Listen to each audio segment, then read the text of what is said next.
Isa pang way para magamit mo yung tuba-tuba, yung sanga niya, no? So, tips ko lang, wag na wag yung akahinin tong bunga kasi nakakalason tong bunga na to. Kuha lang tayo ng sanga ng gatong kaliit. Kuha rin ng dahon ng saging. Okay, so punasan natin yung dahon. So, sa luya naman, balatan natin tong luya. Alam niyo naman natin, ang luya may anti-inflammatory to eh. Para sa mga chronic pain. Okay, dito tayo sa sanga. Pudgurin din natin siya. So, tayo ng kutsilyo. Lagyan mo siya ng luya. Tunukan mo ng kapiraso. Okay, lagyan mo sa dahon ng saging. Lagyan mo ng oil.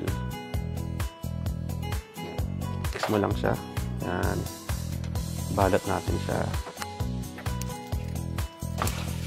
Then, painitan natin to. Paano natin i-apply dun sa part na napilayan siya, no? Yung ating first aid, yung pinainitan nating ginger na merong tuba-tuba na sanga. Kunin natin siya. Lagay natin dito sa area na may problema. Pero lalagyan ko siya ng gasa para hindi siya matapon. Pang-hold lang natin dito. Lagyan na rin ulit natin yung elastic bandage. Ito yung first aid natin. Halimbawa, nabalian siya dyan.